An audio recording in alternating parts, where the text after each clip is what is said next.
Well, hello there. It's Friday afternoon. We've just had a quick flash of rain come over, and the sun's come out again. So,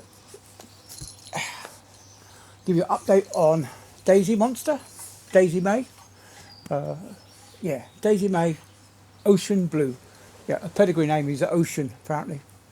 Like I said before, I spent my entire life on the ocean, and now Daisy, aka Ocean, will be spending the rest of their life sat on me. So there you go. I do think it was meant to be getting this dog. She is such a lovely dog. You couldn't imagine someone. She doesn't snatch food out of you. She's very affectionate. She can be very boisterous when she wants to play. But when you pick her up, put her in your arms, she soon settles down and she's very quiet. Though when we went out yesterday to the garden centre, yeah, the old people's care daycare, yeah, she barked at just some young kid. He obviously had learning difficulties because he just didn't react normally. He threw his arms up in the. I think he tripped as he was coming up a set of stairs while we were looking at the dog stuff. He tripped and fell, and his arms started flailing all over the place and made a bit of a noise. And Daisy barked at him. It's obviously frightened her somewhat, but that's the only time we've heard her bark, apart from when she barked at Sarah's reflection in the morning yesterday. But yeah, she's a very quiet dog. Hardly makes any noise whatsoever. So yeah, that's good. She did bark when a delivery man came, but then again we could see the van outside the window, so that pulled up, and then 2 seconds later he's banging on the door. So she gave us a warning, which was nice. So becoming our guard dog, and she really has opened up. She really has. She wouldn't have done this a week ago. She would have been a bit more hesitant to come up and sit up here. Without she wouldn't have asked to come up a week ago, but now she's up here, biting my hand. She doesn't bite hard. She's just nibbling, really, don't you? Just mouthing. She knows now that if she bites hard, we react. She didn't bite hard. She just mouthed a bit heavy, so we overreacted, didn't we? Just to let you know. Yep.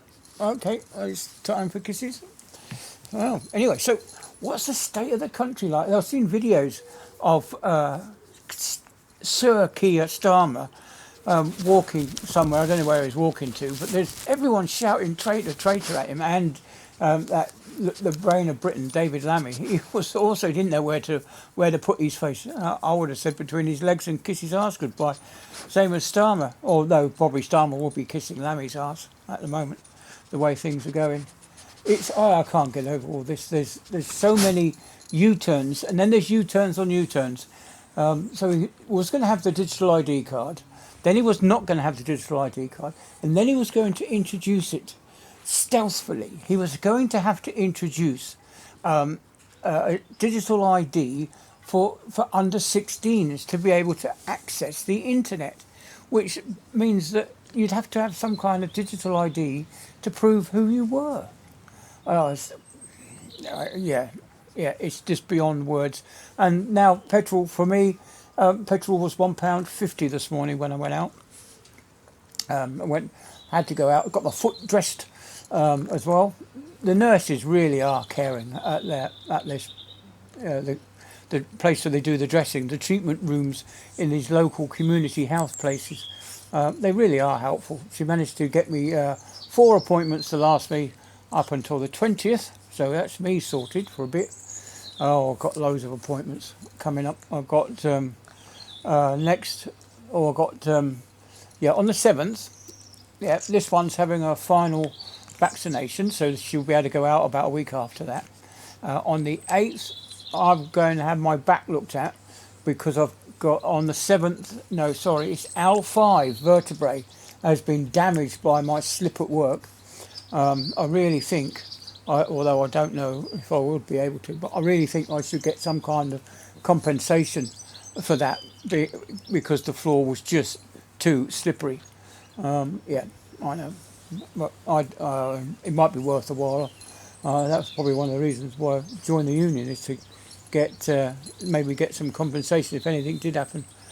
So we'll see. I'll contact them on Tuesday or Wednesday. Yeah, so that's what's happening next week for me. Daisy Mate injection, me in my back, then my foot dressing as well on or whenever that is. I don't know. That will be that'll be on the 8th. So I'll have to rush from my back clinic, rush all the way across the other side of town to get my dressing changed on my foot, and then Thursday I think I've got another appointment. Was it Friday to get my foot dressed again? Good news is that there is some new skin growing back over the wound. You know, it's yeah, it's not looking good. It's really still looking like a piece of bacon. You know, with a white rind running around and the fleshy bit in the middle. Yeah, it's not. I still can't bear to look at it. It's so disgusting. I do take pictures now and again to show Sarah because she's interested. Obviously, she wants to know. But the nurse said yes. It looks like you're getting new skin. New skin is growing over the wound, which is what I want. I don't want it to get infected again. You hear these stories, don't you, of infections setting in and people losing their foot, or even worse, their leg. Yeah. You're supposed to be calming down when you're sat up here. Is it because I'm talking and not paying attention? Right, there you go. That's she's mouthing my wrist. Yep, right, that'll do. Right. Yeah. What else was I going to say? Yep, petrol has gone up to £1.50 now. I know I have seen it when I've been driving around at £1.60 something, and the diesel's £1.80. Can you imagine £1.80 for a litre? When I first started work in a petrol station, when I left, well, I was actually going to sixth form college, so I was getting a little bit of an income while working evenings, and guess how much petrol was a gallon back then? Yeah, it's 78p a gallon. Yeah, can you imagine? It's now, when it went up to 78p a litre, I was that was another benchmark, and that really did, you know, shock me really. And of course, back then we had all these scared, didn't we? Saying we were going to run out of oil in 5 years or something, and I hadn't even learnt to drive, so I thought that back then at 16 I wasn't ever going to be able to get a car and get petrol for my car. And now, of course, 40 odd years later, 46 years later, that we've actually found another 2,000 years worth of fuel available. That'll do. I'm nibbling my ear now. Yeah. So yeah, it's amazing, isn't it? How it's gone full circle, and there's lots and lots of people now saying that this climate nonsense is actually over. It's not something that's been scientifically agreed. You ask any scientist, oh yes, it's CO2 is causing all this, but show me the proof, show me the evidence that it's doing harm to the planet. We're not in a crisis at the moment. Now, remember the BBC? What do they do? What do the BBC do? Right. Apart from spew out weirdos, paedophiles, and people like that. They started off with Jimmy Savile, then they went to Alex Belfield, and now Hugh Edwards, and now what have we got left? We've got this Scott Mills from BBC Radio 2 or 1 or whatever it was. I don't know. I don't listen to the BBC anymore. Yeah, all the decent people, the BBC have taken it upon themselves to cancel them, to silence them. There's the likes of that Lord Winston. This is the guy that went on television and said that there are only two genders, male and female. If imagine you went through a graveyard in 100 years' time, you would only find males and females. You wouldn't find transgender people at all in a graveyard. That's if you didn't look at the gravestones, of course. But yeah, it's just amazing. And then there was David Bellamy as well. He was cancelled by the BBC because of his what they would call extreme views on climate change. He was a climate denier, and he got cancelled. Now he was right. He was absolutely spot on. That the climate is driven by the sun, and by the clouds, and by the oceans, and by everything else other than just CO2. CO2, when you go back a few thousand years, was a lot higher than it is now. We were very, very lucky that CO2 didn't drop to absolute zero or below 215, I think it was, 215 parts per million. If it gets that low, all plant life would die. And if all the plant life died on this planet, there would be no us. There would be no monkeys on this planet. You know, because we all need food. And where do we get our food from? Yeah, we got our food from CO2 and water and sunlight. That's all that. But oh, I've gone on. I've ranted on. Yeah, the old man's thinking out aloud again.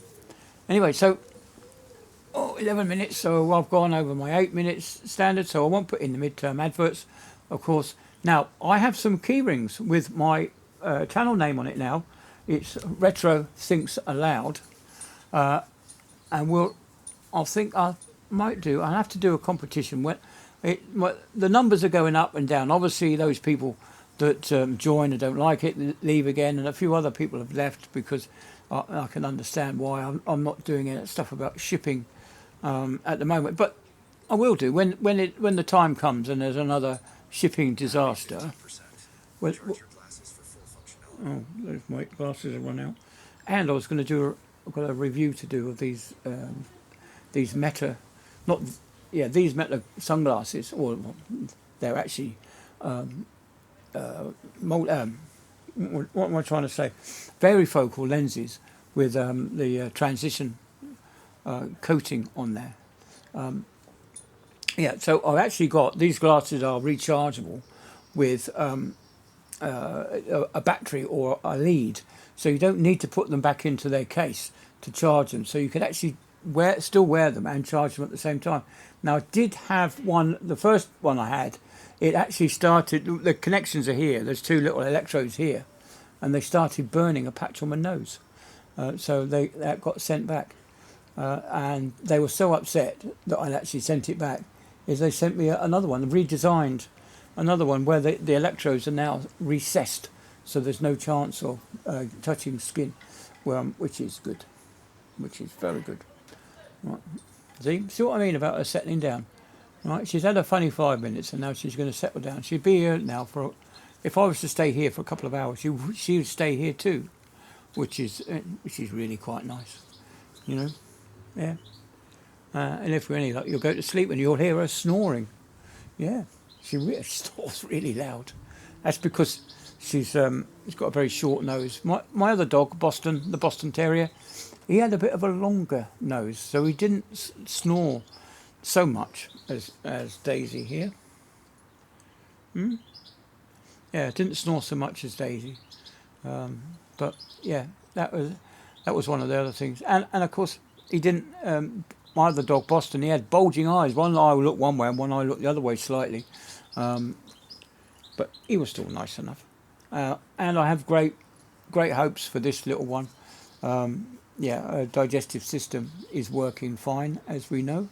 And Boston, our other Boston, he never had a solid poo. I know it's a bit disgusting near tea time, but you have to talk about these things when you have animals, and you have to keep an eye on things like that. But yeah, he never had a solid poo, not really. So it was either the food or it was definitely something wrong inside. I do believe now. But he had a good 10 years, and hopefully Daisy May will go a little bit longer. Hey, right there. See, gone to sleep now. So what was the last thing I was going to talk about? Oh yeah, somebody criticised me and said when I described my car using the auto brake function, they said I was misleading people, telling them wrong information. Well, I've done my own research now, and I was correct. You can use the auto brake function for reversing. This guy said, "Oh no, you can't do that. That's all wrong. You can't reverse with the parking brake on." Well, I've looked at the Hyundai website, and the Hyundai website says it's for safety reasons that you don't put the parking brake on auto when you're reversing, simply because when you put your foot on the accelerator, the car could lurch in reverse. It can do the same in forward as well, but at least you know where you're going. You look in that direction. But I'll have to do a whole new video about it, because it's really quite simple, the explanation. And if you've driven the car for any length of time, you know that how the car's going to react. Now, if you do put your foot down hard on the accelerator, the car will take off. It will launch off when it's got the auto parking brake on, same as in reverse. But if you lightly touch it, it takes the auto parking brake off, and you just gently start moving in that direction. It's so simple to operate, and it's not misleading to say you can use it. It's just that the manufacturers recommend that you take the parking brake off for reversing, so that you don't lurch. And so I need to do a whole new video about that. Oh, well, it's a Saturday, and I'm going to mark the end of the week with a beer. I've got Hobgoblin. I've just poured it out. All right, so the bubbles are settling, so I'll get the last of the glass, the bottle into the glass, and I shall sit down quietly for 5 minutes with the beer and just relax. Like I say, I'm quite pleased that my foot is finally starting to show signs of recovery.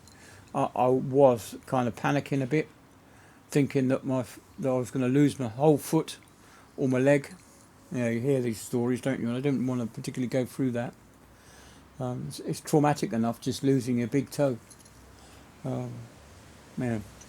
So, what else we're going to do? Sarah's at work, and I must get the drone out. As we were driving to the old people's daycare centre, the garden centre, I just noticed just how much greenery has come up in the last couple of weeks. It really has sprouted green, and the rape seeds is already up and flowering. So I've got to get the drone up and get some footage of the farmland around here. It's incredibly flat, so I should be able to take it up to 100 metres or something and do a slow 360 pirouette, and take some epic footage from up there. As you know, the rapeseed is a bright yellow colour, and it does cheer me up whenever I see a field of oilseed rape flowers. It does fill me with joy, and I do like a nice bright yellow colour, as you probably noticed from my jacket. Couldn't get a yellow dog though, because I don't have any yellow dogs, so we've got a blue dog instead. A blue Boston. There are some dark patches of black, or almost black, and there's little tiny patches of brown, but she's mainly grey all over, aren't you? Yeah. She loves the sun, really does. So yesterday I had her bed out and had it on the patio there, and she just laid there for an hour in the sun. But you do have to watch out for them, because they have got sensitive skin, and this particular dog, the Boston, has short hair, so they don't molt, but they do get cold in winter, and they do get over hot in the summer. So you've got to watch for their, make sure that they're comfortable. Anyway, so I have rambled on for ages and ages and ages, so I'm going to say goodbye, and hopefully the next video will have some pictures of exciting things. I haven't been down the duck pond, the lake, the Hornsey Mere. I haven't been down there yet to take photographs, and we'll see if there's any exotic birds down there. Anyway, so it's good night from me, and it's good night from Daisy, and I'll see you all on the next one. Bye then.